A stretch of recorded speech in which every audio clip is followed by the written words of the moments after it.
in the natural product area, where his topic is about expanding the chemical space of RIPS in rare actinobacteria, which is a bacteria.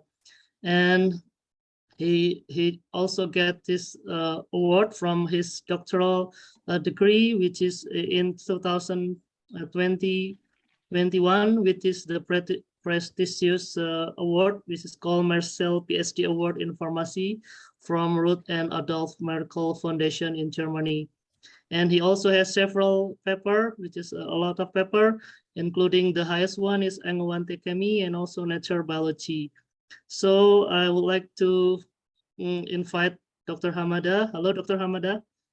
Oh, hello. Yeah, I just want to introduce you to other participants, and I think you can start the talk today. And I think your talk is about RIPS, and yeah, I think the time and the screen is yours now. You can start. Thank you. Oh, thank you for this introduction, my dear friend Fred. So, and thanks to all of you for having me today. So today my talk is about metabologenomics-based discovery of novel RIPS. So I will just try to take you very smoothly of the presentation. Just to make sure, are these lines are a part of the presentation? Does it appear to you, or it's just something that randomly happened here? I think from your side, I think. Oh, from my side. So I did, but then how I, oh, okay. So sorry, I just have to make it again. Then.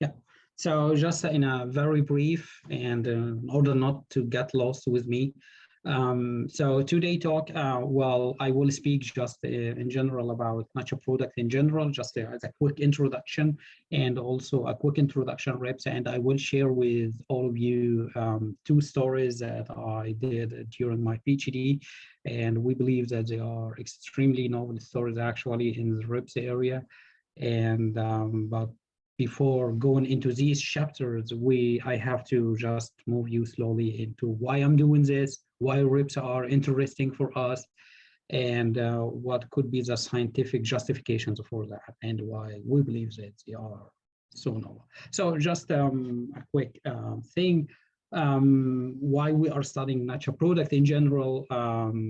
So just as an example, so as you know, that the chemical space of synthetic compounds is quite very wide and quite massive. So if you just try to use this chemical space and try to apply a biological screening set on it to find some biological hits from these kind of big synthetic libraries, you normally end up with quite a small number of hits out of these libraries.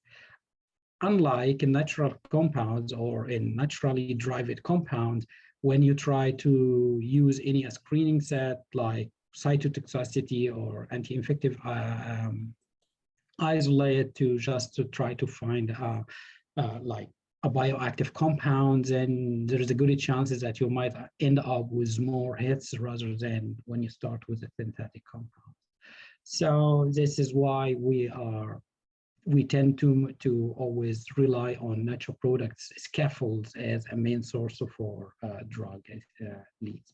So just as a quick survey and proof for that, so as you can see in the first figure here as by chart, that you can see that all these who are marked by with red rectangular.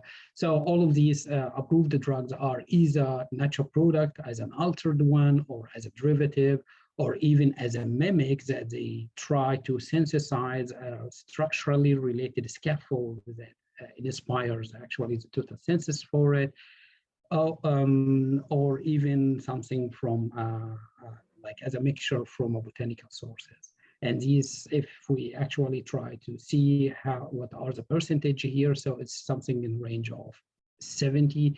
And when you see actually all the small molecule approved drugs, then the ratio can even jump into 80 to 82% in this category. So just to sum up these figures and these charts, so it just justifies why we have to always invest on natural product research.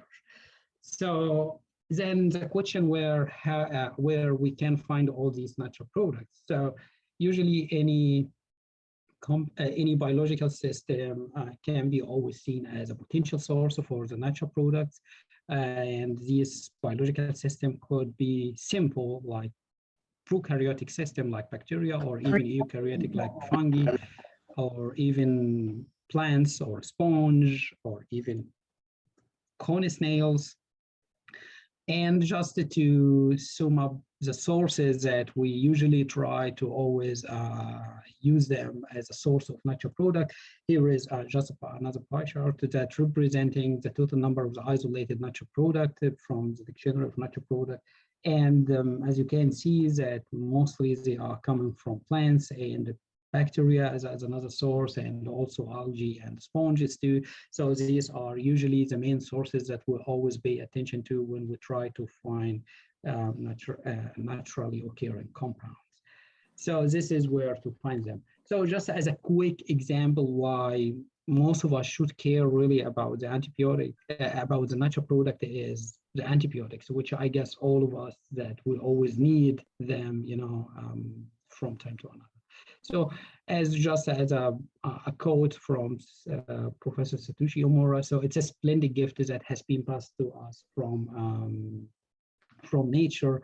And as you can see, all the antibacterial drug by source here jumps into from the naturally. Kan beda sama nyesal. Nah, iya sedih tau berarti. Hello, there is any problem? Okay, at my just side? ignore that. No, Okay, someone just forgot to okay, unmute. sorry. You can. Okay, sorry. So just to show why we need antibiotics, why we need natural products in the antibiotics discovery pipeline, you can see that those who are circled here in red, they are actually, again, either as a mimic from a natural product, or as a natural product itself as an alter, or that they have been used as a scaffold or as a drug lead, or even as a botanical mixture. And here you can see in this timeline the discovery of the antibiotics over a decade, and based on all these discoveries, we were able to get to fill as a pipeline of the antibiotics that we need over the time. But now we have actually a problem in that part, since we are running into the problem of not finding a new antibiotics anymore with new scaffolds that can assist us. So then why we need to bother about really the antibiotics and the natural products in general, since we already have some, as I said earlier, that the antibiotic resistance phenomena started to rise over the time. And even in some cases, we can see here, as in Klebsiella, that the resistance phenomena is starting to rise at an alerting rate where even the corresponding antibiotic is being approved. So, and also Staphylococcus aureus also here, just like 1 year later. So that's actually tells us that we need to do more work in that part. Otherwise, we will run into trouble of not having a valid antibiotics for hospitals and all the surgical operations. So that's just in a very brief why we should care about natural products in general and antibiotics in a particular. So then we will run into the question, then how we can discover them. So usually how we can discover them, usually we go in a very classical workflow, or could be even a current one. So the classical workflow is always relying on having a microbial extract or even a botanical extract, and then it's you screen it with some kind of assays that you would like to have, either cytotoxicity or even like an anti-infective assay. And once your extract libraries give a hit, then you start to focus with this extract, and then you start to fractionate it by chromatographic means, and then retest it again. And this process is repeated until you reach like a semi-pure compound, where you can collect more spectroscopy like NMR and the mass spec to characterize what could be the compounds that can be responsible for causing this kind of biological activity. And then you end up with your compound. The problem with this, the advantage of this approach, you always go where you will end up with more likely a bioactive compound, but then over the time, what we get actually an issue which we called it a rediscovery issue, where we were ending up with already discovered compounds that have been discovered before, and this is actually waste the resources and also the finances for that. So, and in order to overcome this issue, then we have to go with the current ways now, and some of these current ways actually it blends different approaches all together. Sometimes you use one, sometimes you use different approaches together. So one of them is relying on a genome-based, where we know now, based on the sequencing efforts, that they have been the advances that occurred over the last couple of years, that most of the biological systems that we are dealing with, they are just showing to us the tip of the iceberg of their encoded blueprint, that they are responsible to give us this natural product. So based on that, then because of this, we started to think what could be the best way to actually get more of these silent compounds, that these are cryptic and we are not able to see them. So this is always a start with reading the genome, and based on the genome technique, then we start to think about, okay, we have now something that could be potential, then we need to work on it in a way to get this corresponding product. And this can happen by using a paleotropic based ways. And in very brief, in the paleotropic based ways, what we do always, either in a genetics manner or even in a genetic independent way. So in a genetics way, you just take the complete genetic region and try to put it in a heterologous host, and then you just try to see if you can get this compound of interest. Another genetics independent manner, where you can just cultivate your biological system, whatever it is, in different nutrient, then you try to start to convince this system to get your product of interest. But this comes always with a way that you need to analyze your sample with more sensitive analytics, which leads us into the other approach, which we call it a metabolome-based approach. Here, you just have to implement more mass spectroscopy and more NMR at the very beginning of the line, where you can just simply filter the unknowns and focus with the known, and then you focus with the unknown, then you test these in terms of bioactivity, then there's a good chance that you would end up with a new compound and a new scaffold, as the story will tell, I will tell later, shows actually how we did that.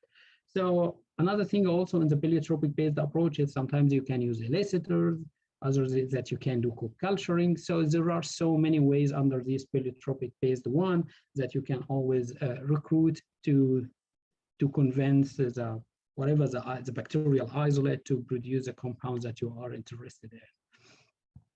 So now, because of that, a new approach actually has evolved. We call it metabologenomic approach, in which you blend the genomic information with the metabolome-based one.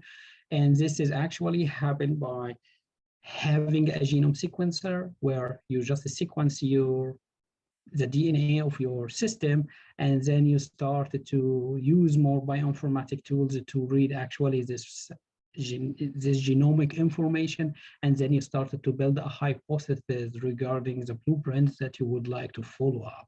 And this always comes in tandem with using sensitive analytics, as we said, like an LCMS, which in a very brief manner, it consists from two components where LC is coupled with a mass spec. And LC just to do a separation for your analytes, for the analytes from your sample, and all these analytes are being channeled into the mass spec, then you record another analytical data set out there, which is called mass spectrometry. And it's always better to record always an MS2 where you started to fragment these compounds and then you collect more mass spectra. And based on these collected mass spectra, you started to mine them in a way that can tell you who could be similar to which in terms of molecular family, and then you started to generate to use some kind of chemoinformatic tools like GMBS and molecular networking, where you just try to focus with the analytes that might be related to this kind of gene cluster. And a third dimension that we can always use is using an NMR at an early stage of discovery, where you can collect also more spectroscopic data like an HSQC, and then you started to use also other NMR-based chemoinformatic tool like SMART, and then you started to think, are these metabolites could be correlated to this one? And this is a bit complex to explain in one single slide, but we will go through it over the chapters that I will share with you, how we can really do this. And once you are okay with the analytes of interest, is that you believe it corresponds to your gene cluster of interest, then you can test as a bioactive. So sometimes you can test you can implement this bioassay program at an early stage as well, or even in the middle here, where you can have a preliminary knowledge about what could be the biological function of these metabolites. Even though it's a bit complex than this, but you can always do that. So these are just a quick examples where the people did use this kind of strategies in a flexible way. So the first one here, as we can see, they just have like a larger collection of bacterial isolates. They did a genome sequencing, then they did a data mining or bioinformatic mining for these genome sequences in a way. Then they come up and prioritize a certain set of this gene cluster. Then they start to do cultivation for them under different condition, and then they start to mine these kind of condition in a way to get the product of interest that corresponds to this kind of gene cluster. And the second example here is another also clever example where actually the authors, they were targeting a certain biosynthetic machinery which is known to install a certain structural motif in their cognate product. And having this piece of knowledge in hand, they started to use some labeling reagents where they can react their extracts with this reagent. Then it can give them a hint on by the MS, and then they can speed up the discovery process and facilitate the connection between the chemotype and the genotype as well.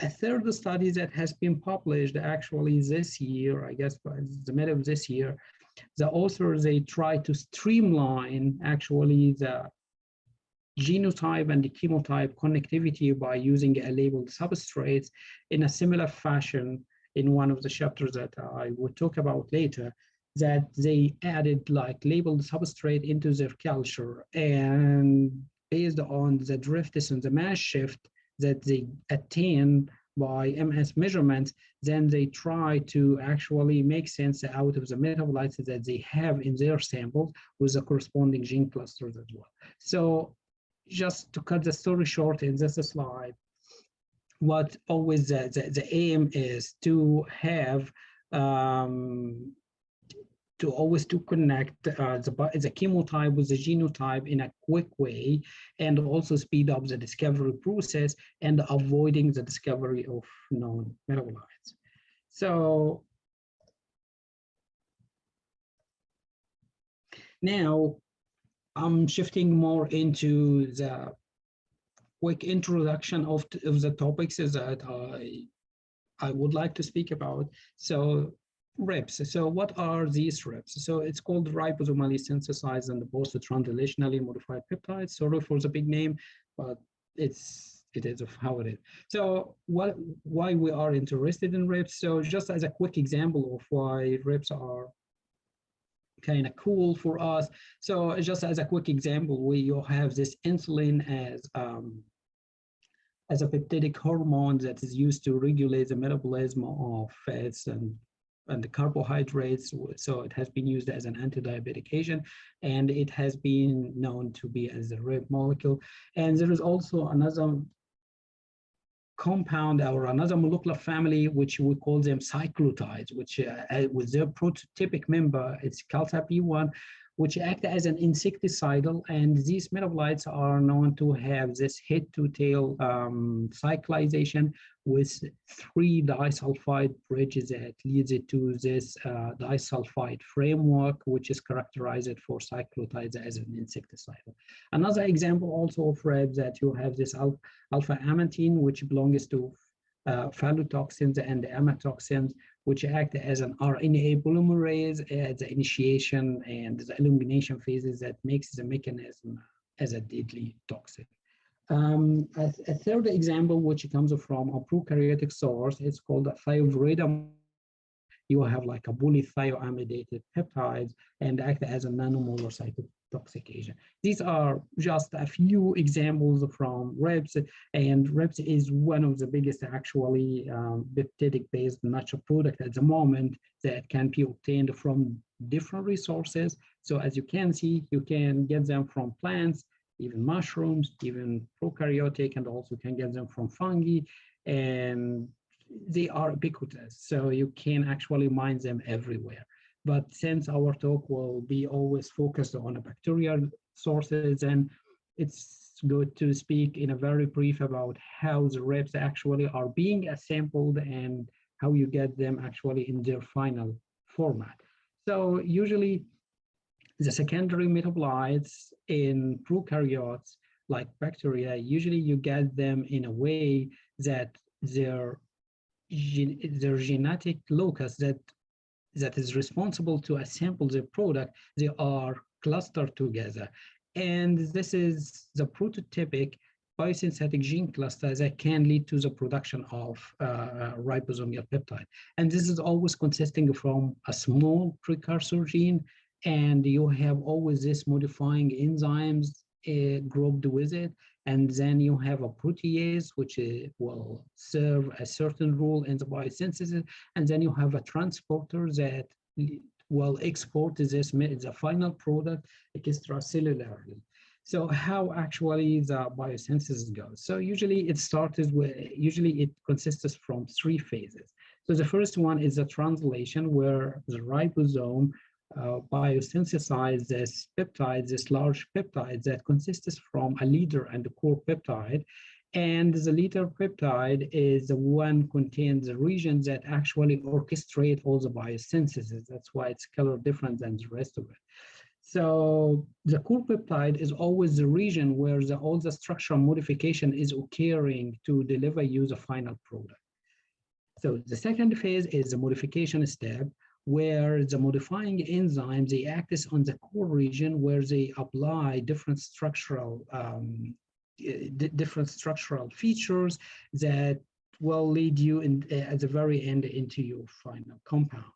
And then after having this kind of post-translation modification process is completed, then the protease will act to release the leader peptide, and then you get your final product at the very end. So speaking of the post-translational modification process, could be a simple, could be even a complex. So a simple can be ranged from just releasing the leader peptide, and then you have your native core peptide.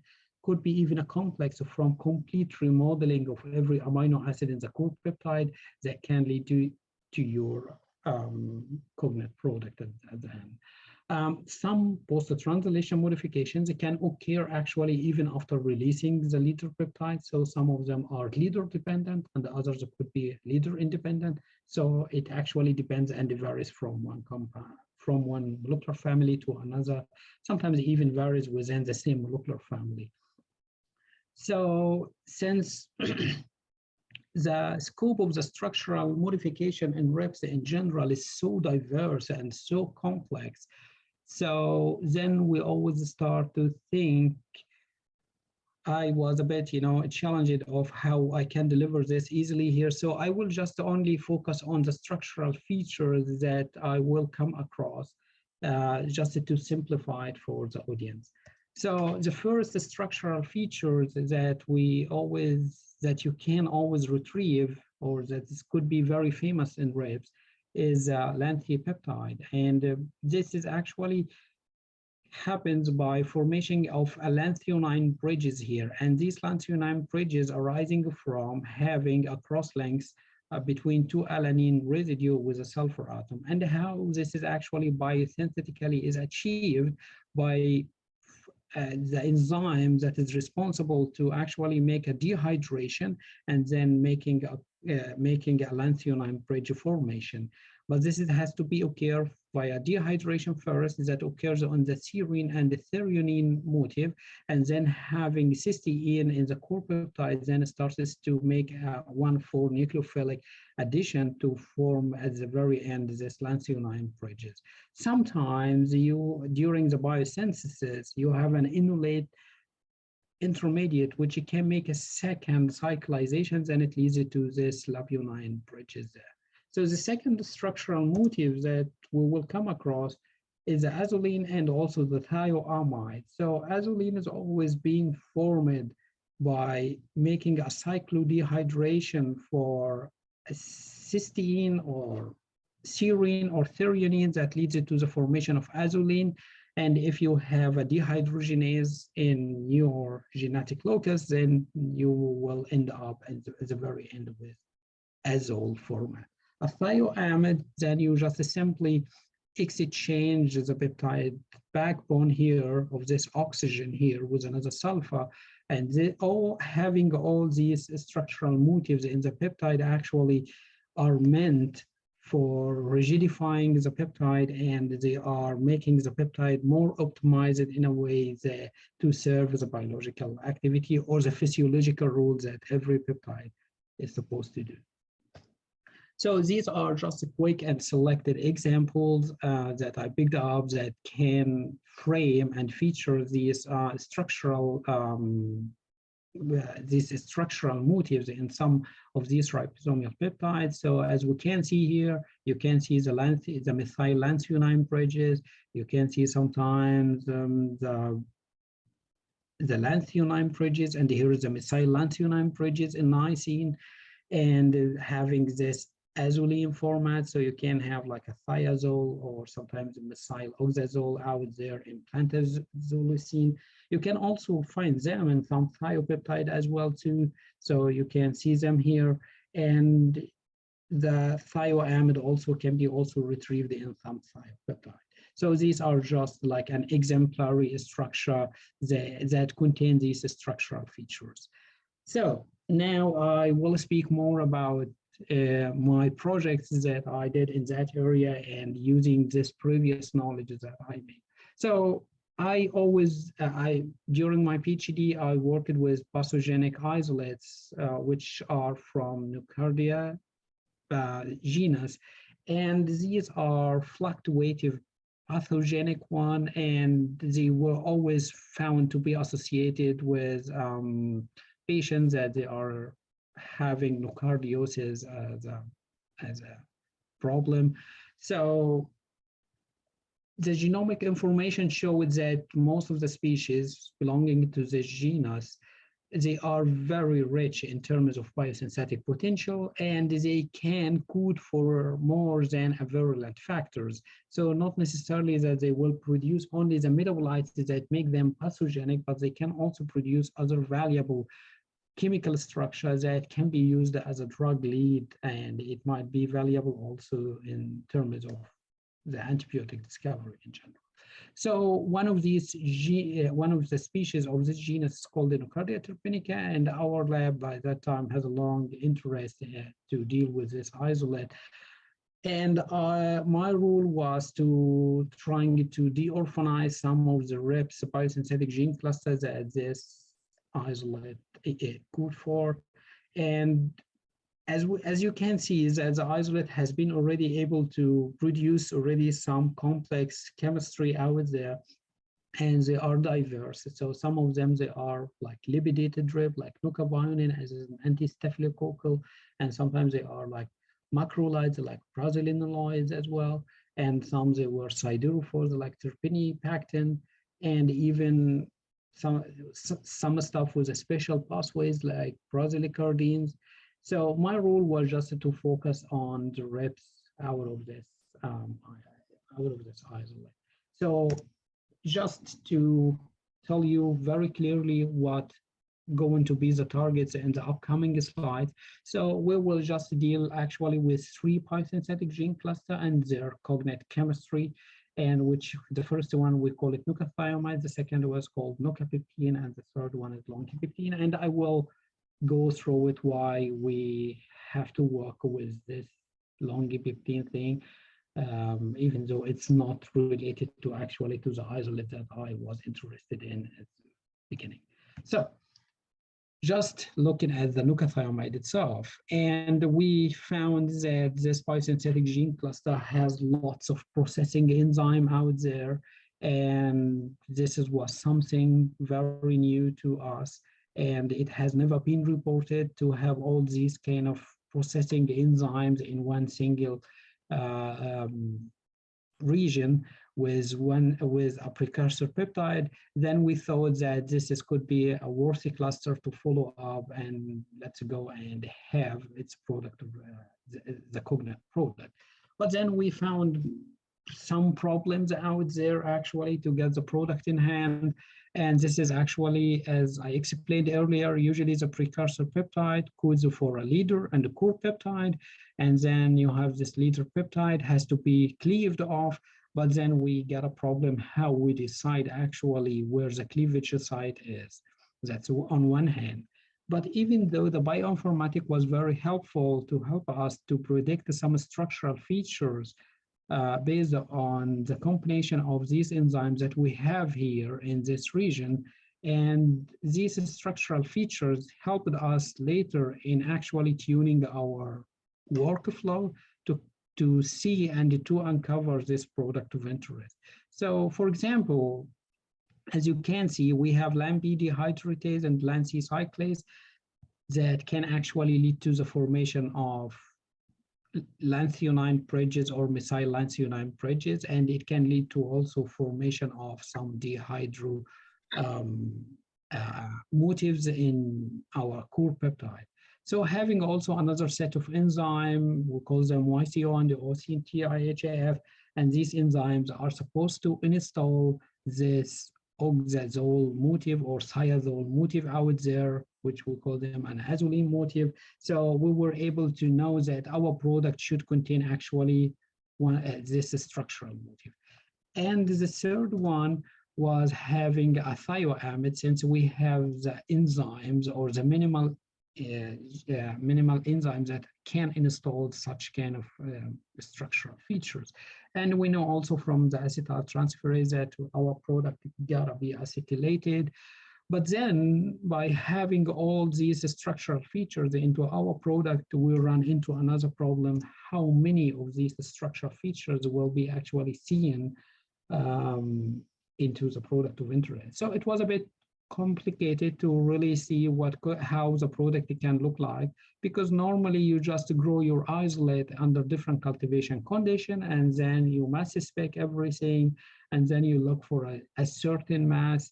But it was difficult to really assemble a certain mass to look for. But then by just trying to checking out the literature and the possible proteolytic cleavage site, we were able to just formulate that our peptide could be 12-mer to 20-mer actually amino acid out there. Then having this piece of information in hand, then we started actually to design our workflow to deal with this gene cluster. So the workflow is consisting in a very brief from three simple phases. And the first phase here, as you can see in a green box, we call it osmotic screening coupled with high-resolution S. So osmotic is just, you just get your isolate in hand and you try to grow it under different cultivation condition where where you will try to see a variation in the expression level of the metabolites, and by having a mass spec and the triggering MS2, then you should be able to read something out there that can potentially tell you that this might be the metabolite of interest. But in our case, we were not able to really formulate a definitive MZ value that we can search for. So we had to think that maybe we just screen for any nitrogen containing compound higher than 1000 Dalton. And the MS sequencing of the peptide was not very successful because, and this was anticipated because we are expecting a higher degree of processing into the peptide. So the MS technique here wouldn't be very useful to us. But anyway, we ended up actually in one of our cultivation conditions with 3 different features here, where we thought that it could be actually potential to be tracked up based on that they are nitrogen containing compound and based on the preliminary generated molecular formula by that time, even though we were not really able to know what could be the exact molecular formula for it. And this is lead us to design the second phase of the workflow, where we try to strengthen, are these really the metabolites of interest that we would like to invest our time with? And then we come up with a labeling experiment, which is coupled with another high-resolution S. And this is actually, in a very brief, you just grow your isolate under the condition that you believe it produces your metabolite of interest, and then you supplement your amino acid in a labeled format, and then it check this ion and see how many mass shift you have seen. And based on this, then you try to think, is this is really the compound that I'm dealing with or not. So based on which criteria we have selected these 2 amino acids, which was called the leucine and proline.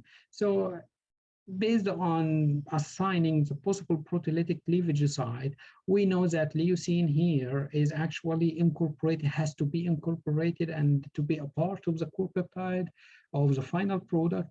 And at least 1 proline out there has to be also a part of it. So that's why we selected proline and the leucine. And at this phase, we got actually some interesting results. And we used also ammonium sulfate to make sure that we are dealing with a peptide actually based metabolite. And as you can see, we got the mass shift for it, and we got mass shift was around 12 Dalton extra. And then we know that we have to deal with something higher than 12 Dalton or 12 and higher. And with a leucine experiment, we got some interesting mass shifts by that time that was, instead of having like 10 or 9, or even 18 or 19 or 20, we got strange mass shifts at that time. But in one hand, it told us that it's likely we are tracking the right metabolite. But on another hand, something is strange is going on the leucine at an early stage of discovery. So the result that we attained from the proline, we get an extra mass shift with a 7 Dalton only, which was very clear based on the total number of the deuterium from the proline. And this has told us that indeed we have 1 proline is included actually into our stuff. So having all these pieces of information, what actually helped us too. So as you can see, before any labeling experiment, we had so many proteolytic cleavage sites, and this is actually was not easy to predict where the cleavage site is going to be. So having the labeling experiment, it narrowed down all these possibilities into these 2 regions, since we know now that proline has to be incorporated only once, not twice or even 3 times, and it shrinked down actually our possibility list into only 2 positions. And at this time, we were able to actually formulate a molecular formula, and this has enabled us to know that here is a cleavage site that we are dealing with. So having the molecular formula at this stage and checking the already published structure and the databases for this molecular formula, we realized that we are dealing with completely unknown structure that could be likely attributed to the gene cluster of interest. Then we started to scale up and get the compound in hand. But when we were doing this, we actually added another final component to the workflow that we are dealing with is an HAMPC screening experiment. If you remember correctly, that we predicted that the metabolite of interest has to have at least one azole and one thioamide in the product, in the final product.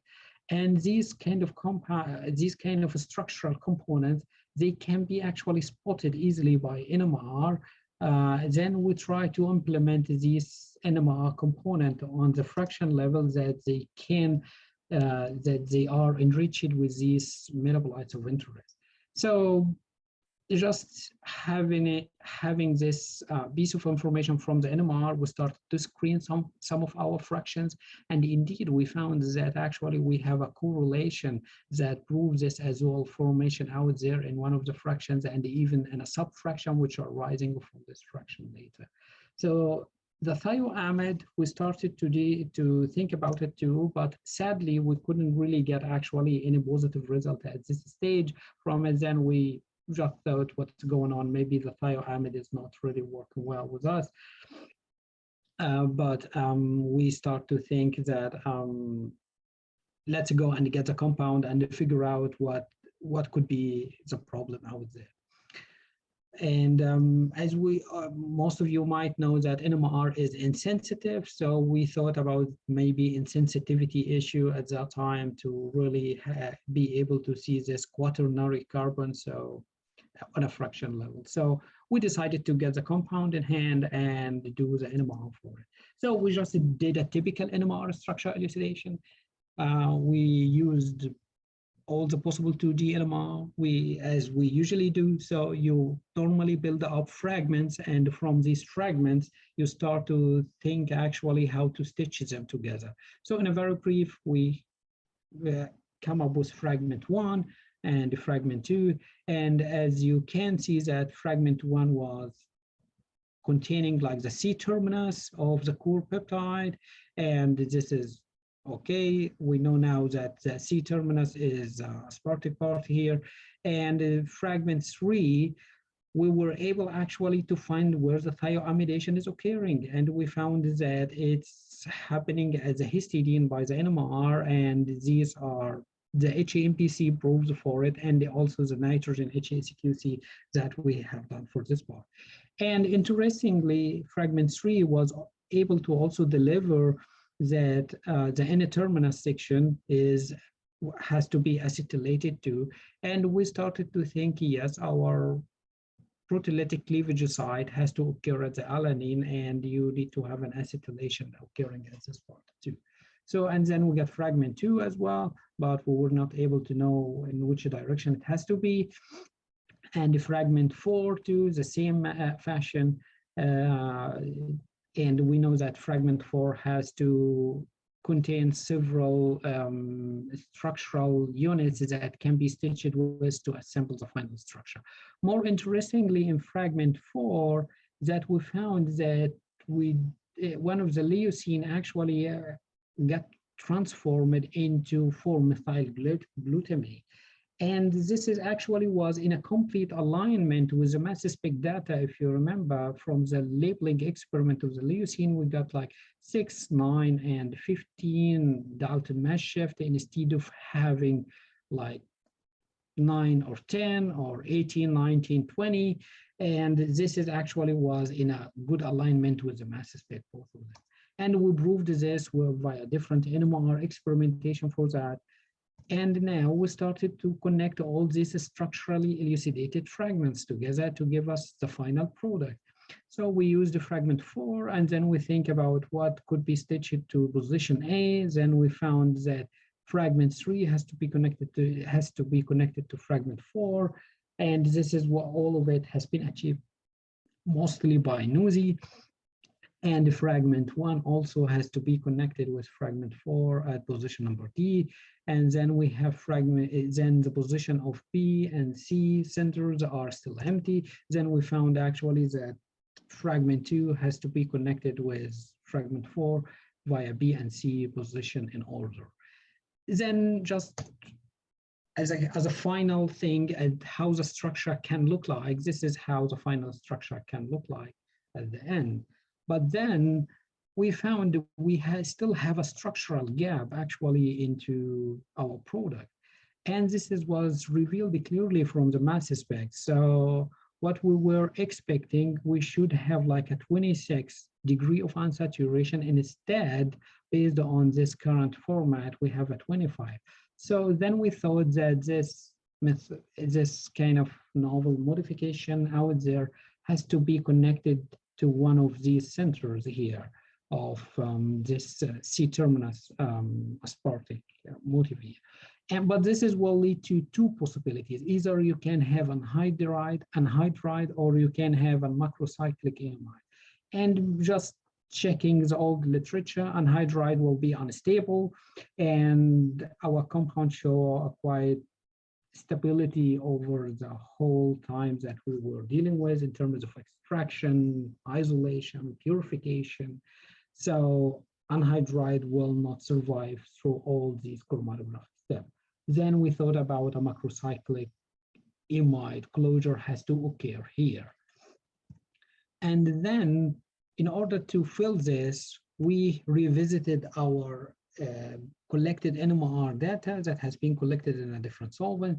Then we were able to actually find a proof for that, that the macrocyclic amide here showed from the nitrogen HAMDC that it has to be a macrocyclic amide. And this was also again in alignment with recording a standard compound, since the NMR value for this nitrogen are quite rare in literature. So then we were able to complete the whole structure, and it was quite tough actually to finalize this compound at the very end via NMR, but anyway, it's done. So then we get actually another feature more or less in the same sample, and it was just simply different than the first one by 16 Dalton difference. And then we realized that this has to be oxidation, but then from the comparative molecular formula, but then this oxidation where it can be. And then from the NMR, we found that it has to be a self-oxidation, has to occur actually on this lanthionine bridge here. And this was clearly visualized from the HACQC experiment, the proton and carbon HACQC. So having all the mass spec for all the fraction, we were able to even unveil more additional variants of this new molecular family out there. But some of them were just tentatively hypothesized what can the structure could be with the mass spec. The problem with these structures that you cannot really study them in terms of MSMS, since they are highly processed. So it's not easy to induce fragmentation at every section of the molecule. So then we started to think about the stereochemistry, how to assign actually the stereochemistry of this compound. So the good thing that we made during our approach is that when we feeded leucine and proline from the mass shifts, we can actually get the stereochemistry directly from having these mass shifts. So usually the theory tells that if you added the amino acid in an L format with a certain mass shift, then you are supposed to see this exact mass shift in your peptide or in your compound of interest. However, when this mass shift goes down by 1 Dalton less, then an epimerization has to occur. So in case of leucine, now we know by NMR that it has to be oxidized here, and we got 6, 9, and 15. So we know based on these mass shifts that these two leucine has to be in a deconfiguration.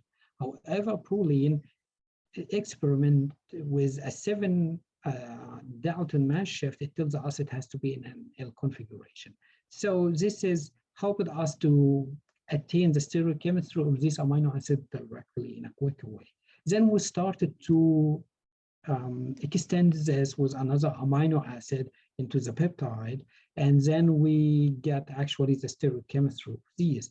And we were able to find that the alanine here has to be in L configuration, the histidine that get actually selectively thioamidated has to be in an L configuration, and also this cysteine has to be also in L configuration, and this one also. So, but the rest of the stereocenters, we did not honestly continue with them because you need to hydrolyze the product in hand, and then you need to have a standard. And to have a standard for this lanthionine bridge is a bit not easy, and it's not available commercially. Otherwise, you need to have like a standard molecule, and then you hydrolyze it and then compare things. But this one has to be also easily to be assigned in terms of stereochemistry. You just simply hydrolyze the compound, and then you assign this stereocenters here.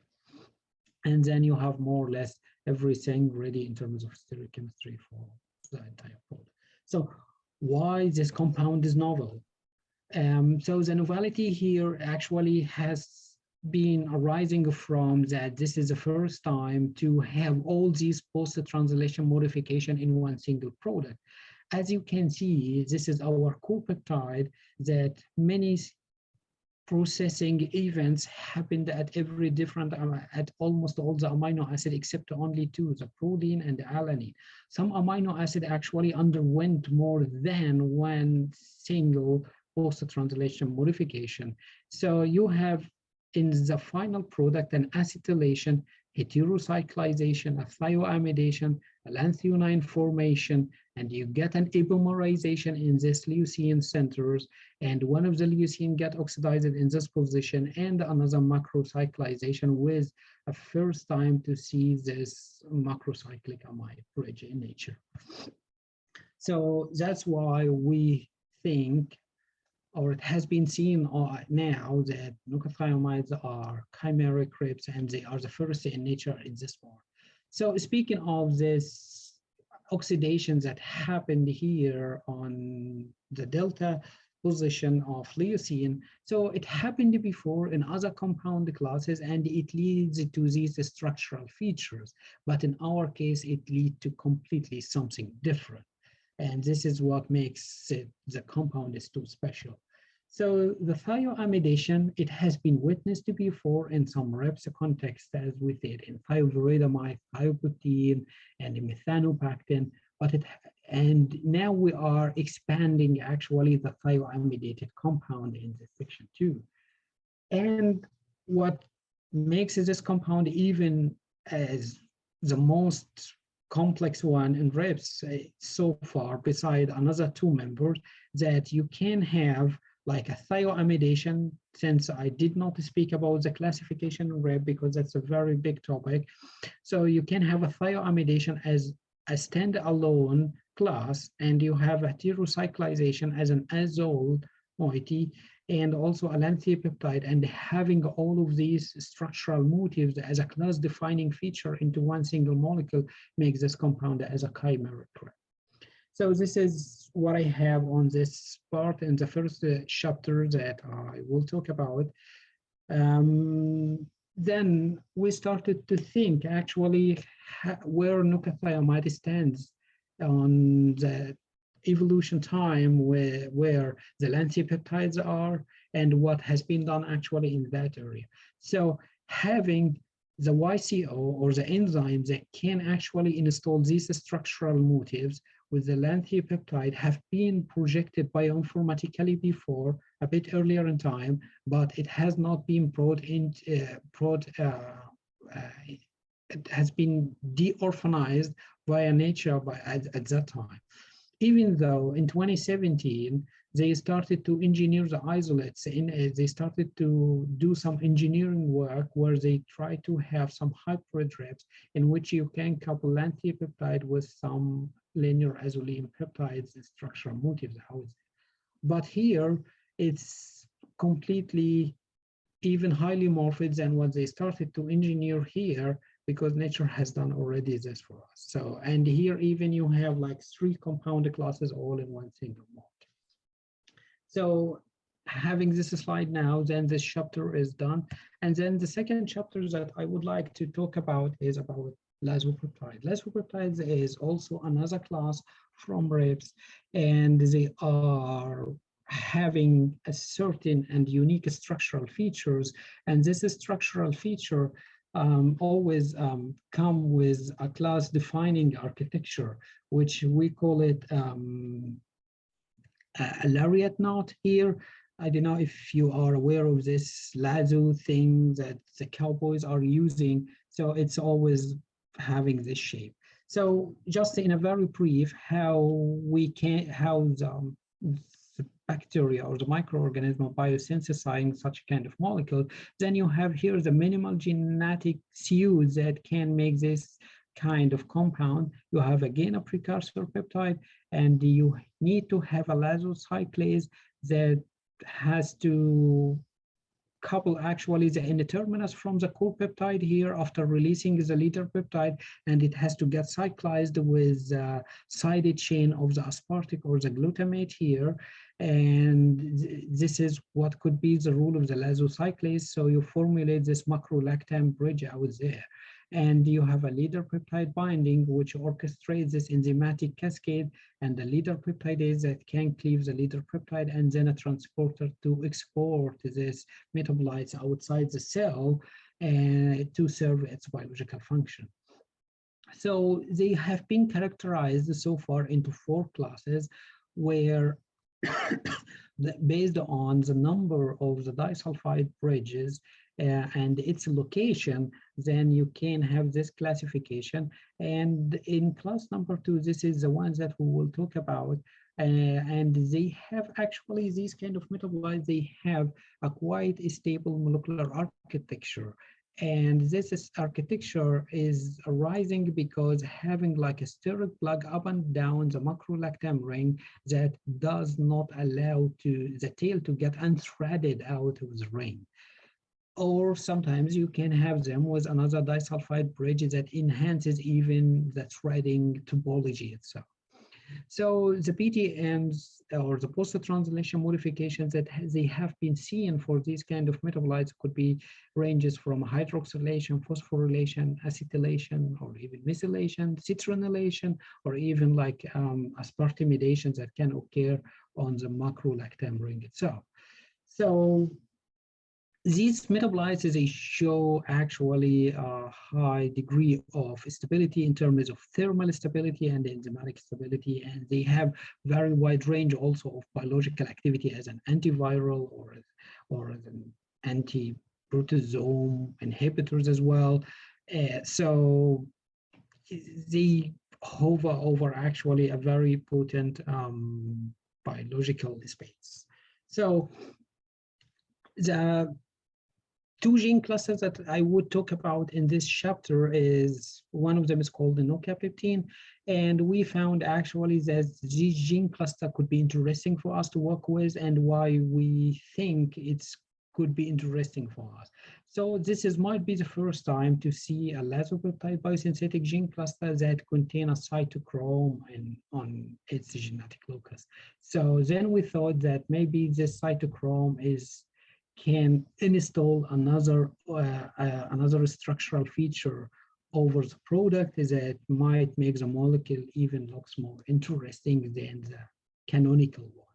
So this is a hypothetical product that we predicted based on the bioinformatics. And unlike in nocathiamide, here you can predict very well what the product can be, and then you tune your analytics very well with that. And then you search for the product of interest. So we accumulated the library extract, and then we screened them by mass spec. Then we found two structural features that can fit actually with this one. So we term the first one as a nocapeptine A, and the other one is called a nocapeptine B. And the differences between them is 32 Dalton, which was ascribed by that time as a further 2 oxidative event. But what both of them share is that they deviate actually from the predicted structure by -2 hydrogen. Then we thought that maybe some kind of an oxidative tailoring is occurring out there in the form of either a double bond formation or a cross-link has to append it into our final structure.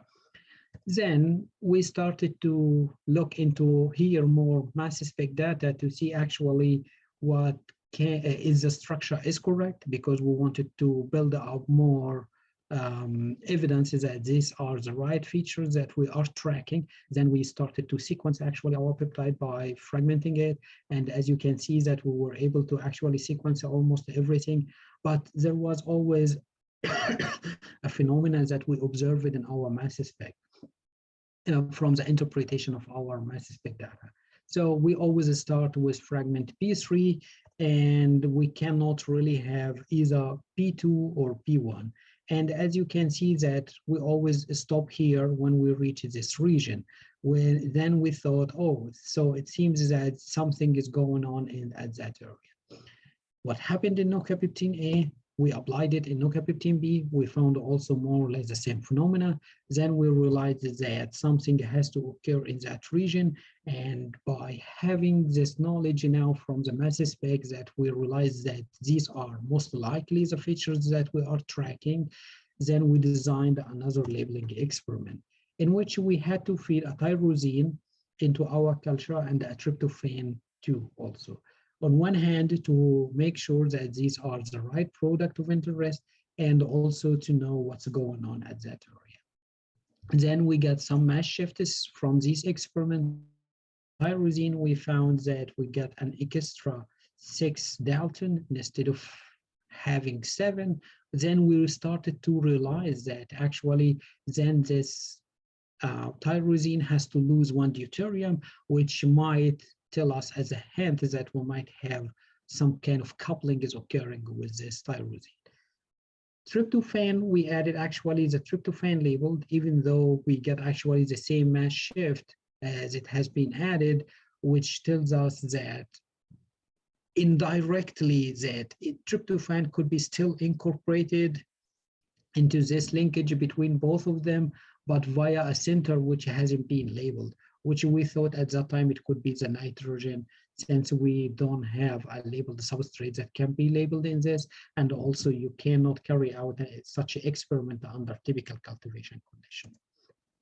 Then we started to isolate the compound and do an NMR for it, and then we proved actually the viral cross-linkage between the nitrogen and the carbon via NMR, and we have very strong proofs for this through the NMR, either via NOSI or even the long-range coupling from 2 position of the tryptophan to the carbon number 3 in tyrosine.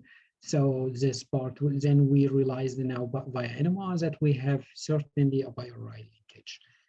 So finalizing the whole structure by NMR as typical, then we found that we have a bicyclic actually lasopeptide in that region. So also wanted to prove the 3D structure or the LASO format of the structure. We were able to prove this via NOSI, that we found that the arginine as a steric plug, as a big amino acid bulky, that it has to act as a lower plug actually in this molecule, and it prevented the tail to get out of the macrolactam ring. We did some tests, thermal and enzymatic. No results were, the compound was thermally stable and enzymatically stable, and this can be understood since we have a short loop region and the tail is not too long, also that the enzyme can interact on. So, and this is also a further proof that we have a LASO topology. So we wanted to actually de-orphanize more structure belonging to this molecular family.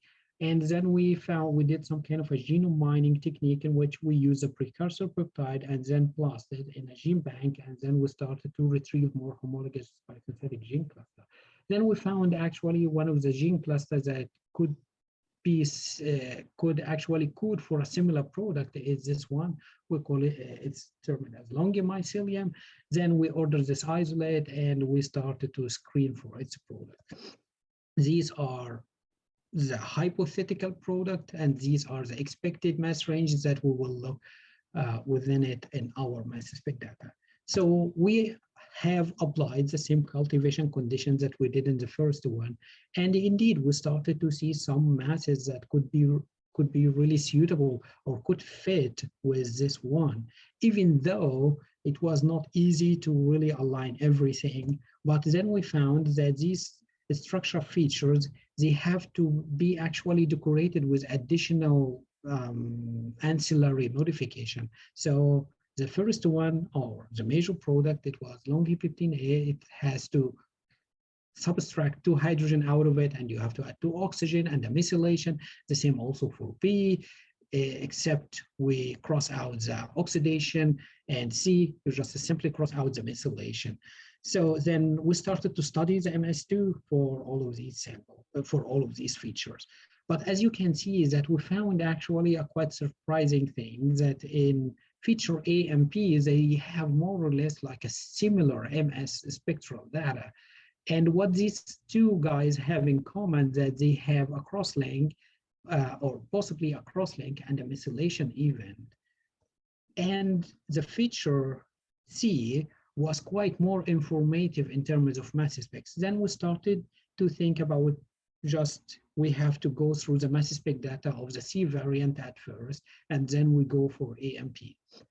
So for C, by starting to look into through the mass spec, we were able to sequence the peptide, and we were able to really verify that this is indeed the sequence of the peptides that we are interested in, and we were able to know even where the oxidation is occurring and where the possible cross-link is occurring, and it's occurring more or less at a similar position. So the oxidation is occurring at the methionine. Then we thought, what could be the nature? And it's known that methionine can get actually oxidized on the sulfur, so you formulate a sulfoxide. But in-depth analysis of the mass spec proved that too, and we were able to validate that an oxidation has to occur on methionine. This is for Longi-15 C. Then we realized that its C feature is just the sulfoxidated intermediate. But it was very valuable for us because it confirmed actually the peptide that we are seeking for. So for A and B, we were not very successful really in interpreting the mass spec, even though we were always expecting to see more Y series, but this time we see only one, and we see more B series. But we realize that we are indeed with the right features, but why we are not able to see the other Y ion. But then over the time, we started to wonder why this is happening with us. But anyway, based on this preliminary MS interpretation, we were able to get all these P ions, and we realized that a cross-link has to occur in this area based on the annotated fragment, and the hydroxylation event has to occur also here, but the methylation, we did not know where it has to happen. And again, also the same applies for B, and it just has a cross-link and a methylation, and we don't know really where the methylation event is occurring.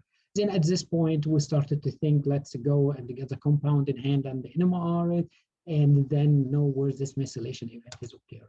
So what we found from the NMR via the TOXI and the HACQC, that a methylation has to occur on the methionine and leads to a sulfonium actually out there. And if you remember correctly from the biosynthetic gene cluster of this, the codes for this, we had 2 cytochromes and another hypothetical protein that we didn't know what it can do actually. So this hypothetical protein was envisioned positively now that it has to install a methylation at this sulfur, leading to this sulfonium species. And this has actually made us rethink again how we can read the mass spec by having this piece of knowledge now. And indeed, we were able to really read now the mass spec in a different way, since this species will always lose 62 Dalton as a methyl disulfide out there. Then you get a new series of Y ion, and this is what actually was telling us why we were not very successful when we read the mass spec at the first glance. So now we know that Longi-15 AMP are S-methylated sulfonium product. So we just upscaled the product, but even though the production yield for this compound was much more less than the other one, but anyway, we were able to do NMR, and we ended up with 2 positional isomeric substructure for the biaryl fragment out there. And we found that, and due to the lack of nausea, we were not really able to say which one of them. But based on the genomic context and the biosynthetic considerations that we do have at the moment, we believe it is this one. And this will lead us actually to sample this structure at the very end, that we have a cross-link is occurring by one of the cytochrome, another oxidation is occurring by the second cytochrome, and the hypothetica protein is involved in the methylation of methionine. So this is the final structure of the LUNC15A, which we believe it is a full mature product of this biosynthetic gene cluster. So what is the chemical novelty of these actually molecular family? Why they are so novel, or why we believe that they are so novel? So first of all, this is the first time to have a cytochrome that can co-occur in a lysopeptide biosynthetic gene cluster. And it's the first time also to have a bicyclic lysopeptide in general, even though biaryl coupling happened before in some RIPS compound, like biarylitide and the tryptorubin A. However, our case is much more different than them, since you always get a cross-link between Y1 and histidine number 3. So it's 1-3 cross-link. In our case, it's 1 and 2 cross-link. So both they have a tandem occurrence, and the cross-link is happening here. And it's an NC cross-linkage. Here you have like an NC also, or a CC, but our case seems to be more conserved as an NC coupling. Another interesting structure feature we have that methylation adds methionine, and this is for the first time to have this on a genuine natural product. It has been witnessed before in some biosynthetic intermediate, and it has been known also for a DMSP, which is known as a marine sulfur metabolite that plays a role actually in the sulfur cycle for marine. But it's interesting to know that actually that this isolate, which produces the LUNC15-1 and that leads to the formation of something like this, have been isolated also from marine sources too.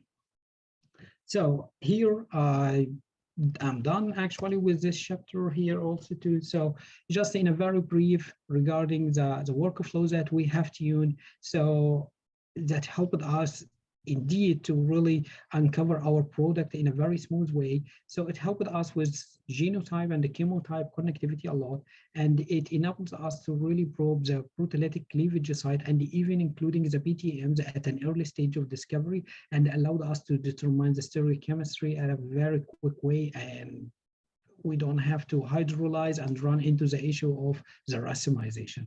Even though we had some limitation, like in case of thioamides, we were not very successful with the HAMBC, but we believe actually that the thioamide with the HAMBC on a fraction level was not very successful, not because of the strategy, but it's just because of the relaxation of their carbon and the need a much more refocused enema pulses that can be special for that.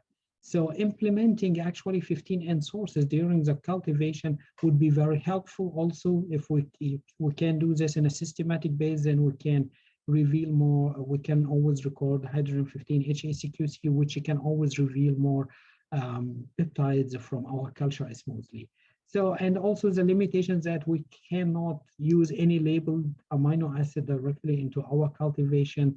You have to be very selective regarding which amino acid you would like to implement, because some amino acid like alanine, serine, cysteine, it might be channeled somewhere. So you have to be rational in which amino acid, because these are also expensive. So take home messages that we can actually take from these two stories, that indeed, if you do more genome guided prioritization work, then there is a good chance that you will end up with new architectures, and you have to tune your analytics in a way that can facilitate uncovering these new architectures. And still the USMAC approach is where you cultivate your isolate under different cultivation condition, and especially when you couple it with isotope labeling, then there is a good chance that you will uncover your product of interest in a much more smooth way. And yes, genomics assist a lot in the structure elucidation, since it can tell you what could be the structural features are And at the very end, the biosynthetic gene clusters are indeed a very valuable source to access new enzymes that can deliver a far-fetched scaffolds that can act as a drug. So at the end, I would like to acknowledge my former PI and also all the facility people out there with the mass spec and the NMR and my colleagues back there in Germany and also the funding agencies. And also my colleagues are here also in the audience and also for having that you also give me all this a chance to be with you and speak also today. So thanks.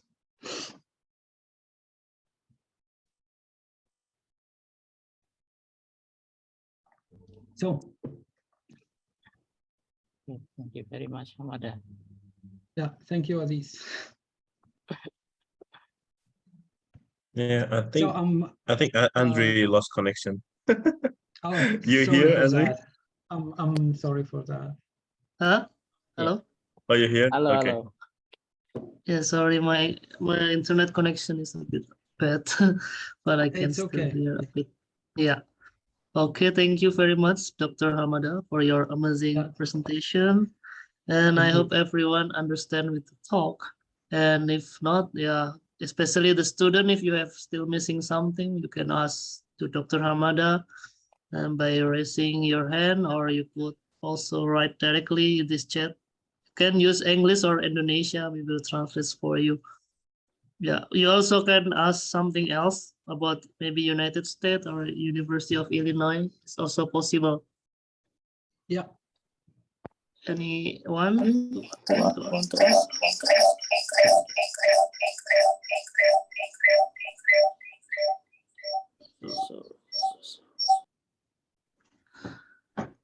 Okay, Hamada, can I, Anyone want to Yeah. want to ask?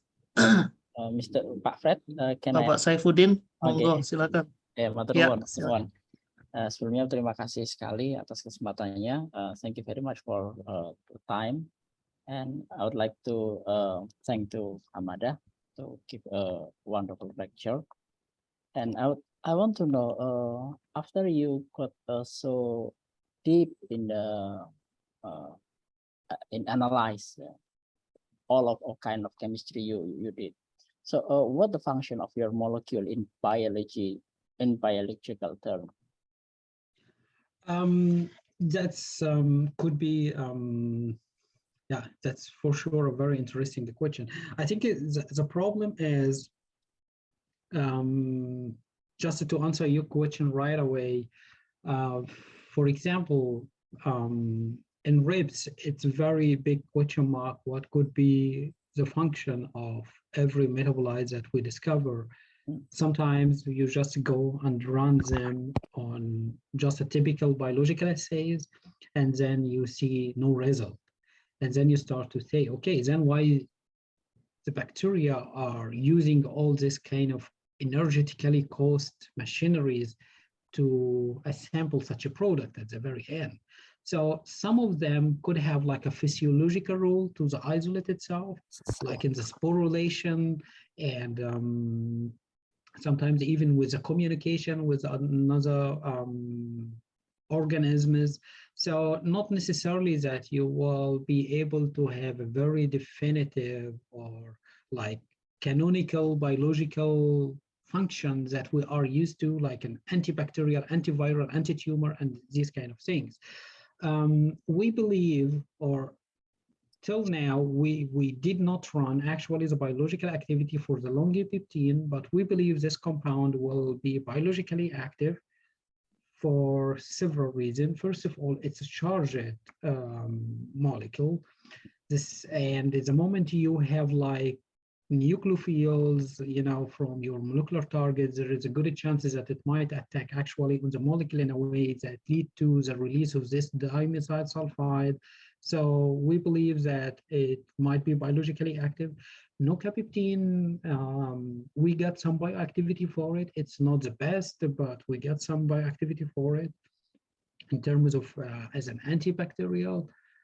Then the best way to do this, you need to apply these molecules in like in a high throughput assay and then see where, in which direction you can go with.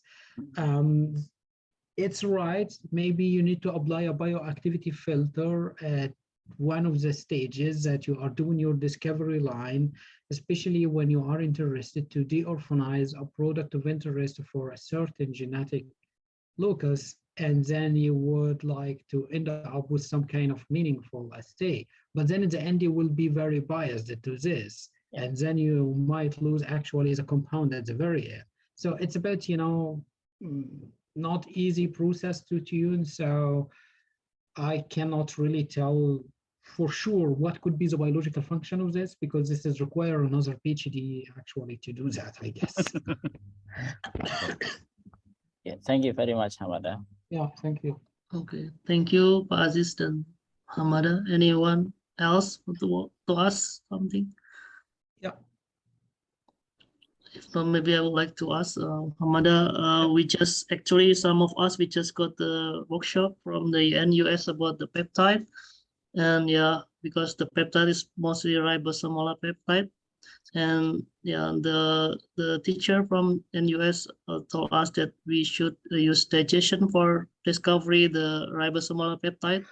In this case of your research about, I don't know, nocapeptine, longipeptine, do you need digestion to discover this peptide or not? Thanks. Well, thanks for your question. Usually you have to do digest when you don't know really where your proteolytic cleavage site is. So in our cases, we get the compound from the native producer. So we get the final product in hand. So there was no need to do any digestion. But in some cases, let's assume that you are interested in a biosynthetic gene cluster that codes for an interesting compound. And you want to get this compound and you tried all the best and you couldn't really still see it. Then you will start to do in a much more genetic engineering manner. Then to do this, or at one of the steps in this part, you have to get your precursor peptide synthesized and then put it with your processing enzyme. And you will have a very long peptide, and in order to analyze it spectroscopically is not easy. Then you need to digest it and cut it into smaller pieces via different enzymes, where you shrink it down to the area where your modification is. Then you try to focus only with this region, and then you prove where the structural modification is occurring, and then you started to study it from this point. So digestion is very common in ribosomal peptide and is very much common when you engineer these BGCs and when you started to study the biosynthesis. But in our cases, we didn't have to do that because anyway, we get the final product, ready to us. Okay, thank you for the answer. Anyone want to ask something? Dr. Eka, maybe? Or I saw Ira Handayani? Or who else? Fajar? Hi, Hamada. Oh, hi. How are you? Oh, hi. Yeah, I'm fine. And you? Okay, yeah, I'm also fine. I just wonder, sorry, I not really follow you because I I work with my slide. Yeah. So sorry if I not wrong. Are you still use actinomycetes in here or some rare actino? I'm sorry. What do I you mean, mean? what kind of bacteria that you use in here? Okay. So the bacteria, the isolate. So I used Nocardia actually. So I was focusing with Nocardia genus. So I worked with Nocardia terpenica itself. Okay. But I had to move to another actinobacteria, which is called Longimycelium too. So it's also another rare actinobacteria that lead to the other plasmopeptide as well. So both, they are rare actinobacteria for sure. Okay. And why you use the rare actinobacteria in here? Well, it's not about why I'm using them, it's about where the genetics is leading us, you know. So in Turbinica, we got a biosynthetic gene cluster of interest that we believed it might code for a novel product, and we were very successful to get this product in hand. Then we did some kind of a genome mining search, and then we come up with a hit that lead us to another more interesting biosynthetic gene cluster. That's why we had to deal with it. So it was not mainly driven by why I want to work in Actino itself, but it was just as a result from the genome mining stage. It tells us that you need to go and get this isolate in hand, and then you start to work on it to get to de-orphanize the product of interest. So. Oh, I see. So you have the genome of the strain, and US Yeah, select. it was publicly available, and it was even sequenced, you know, by other people. So it was, I mean, well, when you do genome mining, it means is that, and you end up with a result. So it means is that the isolate itself has been already sequenced and deposited in GenBank. And then we just tracked it up back there, and we found that it can be just simply produced, you know, from DSMZ. So we got it, and we start to handle it in the same chemistry way as we did with the other one. So okay. So do you know what kind of the original environment of the bacteria? Or is from marine or from soil?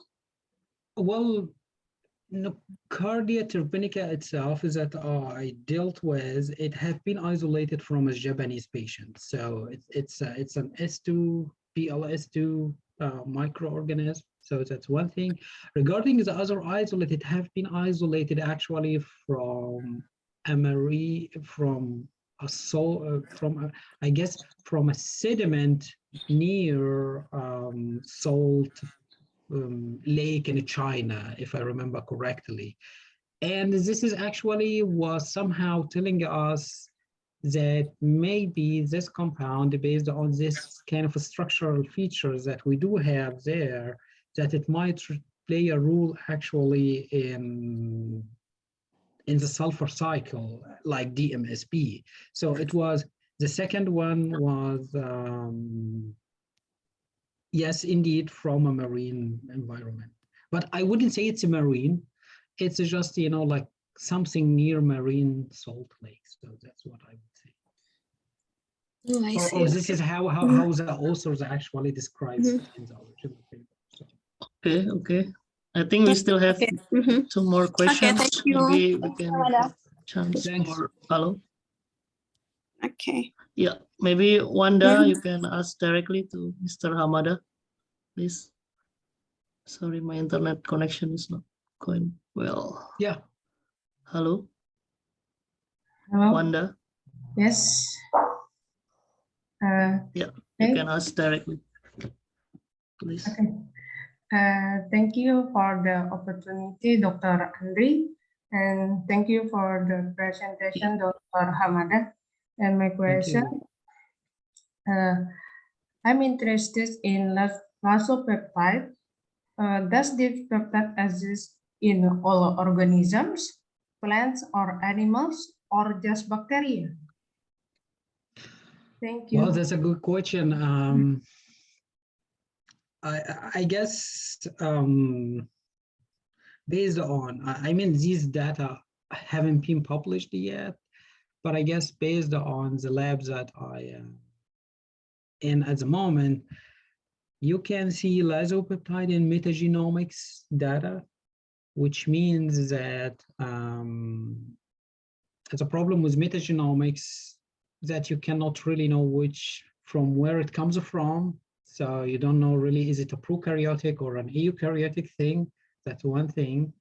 But what I can tell is, or at least based on my knowledge yet in this area, limited knowledge in this area, I would say that most of those that we are mining so far, they are prokaryotic and they are coming from bacteria.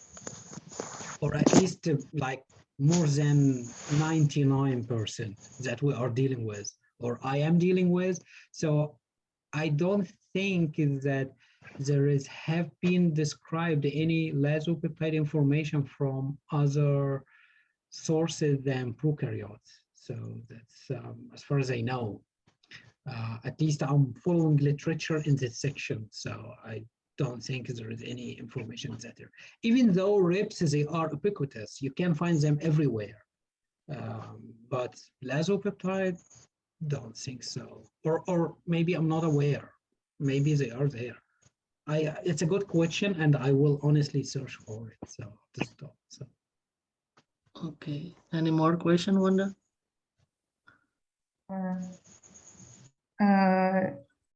Oh my God. Cukup Dr. Andri. Okay. Thank you for the question. We still have one more question from Dr. Eka. Please, you can ask directly. Okay. First of all, I would like to thank you, Dr. Hamada, for your time. Thank you. I actually want to. I actually just recently now I just heard PTM in bacteria. So I usually work with eukaryotic cells mostly, and I believe that the PTM in eukaryotic cells are actually more rich than prokaryotes. So what I'm going to ask is, I mean, these PTMs are sometimes they are response to some environmental challenges or stimulus. So the rips these rips also is a result of the strategy from the bacteria to adapt to certain environmental conditions, or so they just occur naturally, or they are some kind of sort of defense mechanism or something. Well, I guess to understand what could be the true rule and the true function of these metabolites, this is would require to design a system for that. I mean, you know, for example, then you need to consider always from where they get isolated from. So then you should, you know, have them with some kind of, so mine have been isolated from kidneys. So maybe if you have like some kind of an animal cell around and see how actually this kind of metabolites will interact or what could be the response or the effect of having these cells around, that could be one thing. Another thing also, sometimes, you know, you have to engineer the biosynthetic gene cluster in a way and see how it impacts the morphology of the isolated cell.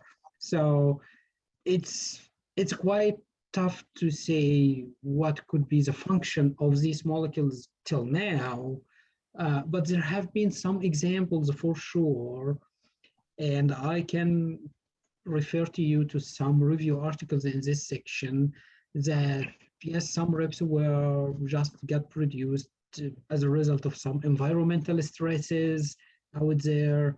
Sometimes, you know, like having an elicitor around makes them get produced. So in my cases, it was not like a function-oriented work to know what could be the function of this. It was much more a molecule-centered approach to get the molecule at first. Then all these questions will be always, you know, followed up.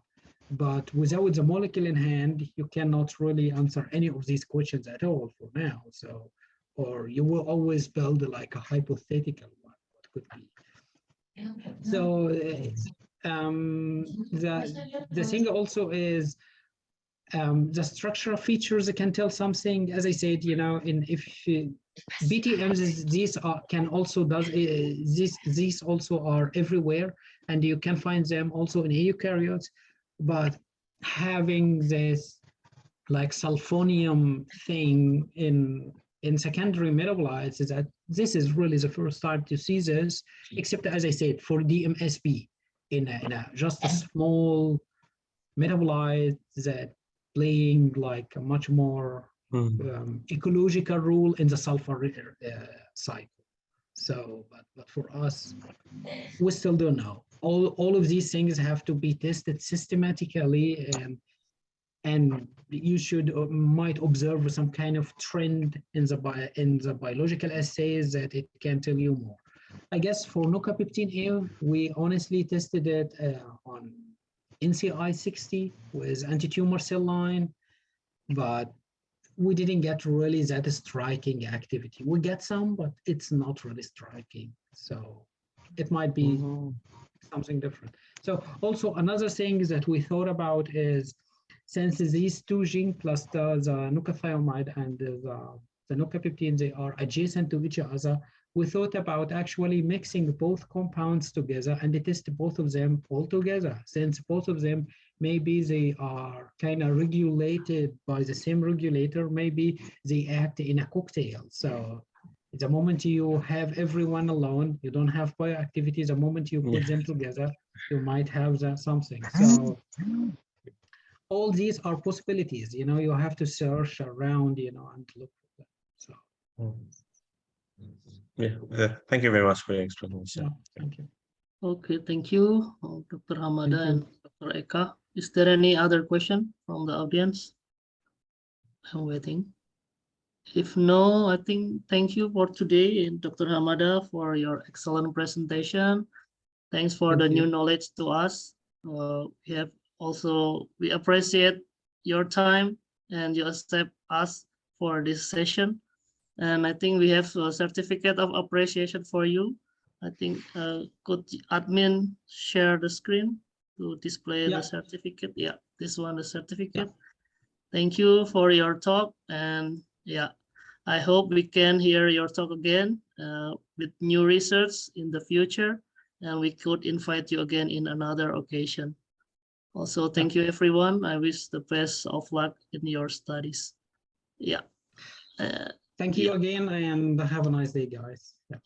Thank you very much. Thank you. Thank you. Bye. Thank you. Pak Aziz boleh ngomong kalau mau ngobrol. Udah selesai. Makasih. Mbak Ira gimana, sehat? Alhamdulillah sehat. Alhamdulillah. Nira Pak Aziz ada. Ya, Mbak. Apa namanya? Aku ada kerja sama Mbak Rianti. Oke, good. Apa tentang Nudi branch? Nudi branch. Sip. Luar biasa. Kapan-kapan kita kerjasama, Mbak. Iya, insya Allah. Amin. Oke. Niraj katanya ada, Mas Fred. Ada Niraj di sini. Tadi ada. Are Hamadin still in here? No, I think. Oh, there. Okay. Hello, Niraj. Can you hear me? Hello, Niraj. Halo, Niraj. Niraj already left. Okay. I see. Okay. How pity. So, kapan-kapan kita bikin ini yuk. Link Zoom bareng. Boleh. Iya. Teman-teman boleh live, yang mau live silakan. Iya. Aduh. Maaf, Pak. Mungkin sebelum meninggalkan Zoom kita untuk foto bersama. Oke, boleh. Ya. Tadi belum. Mohon untuk seluruh partisipan untuk menghidupkan kameranya.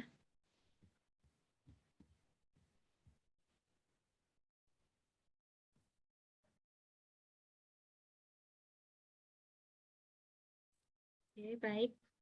Langsung aja.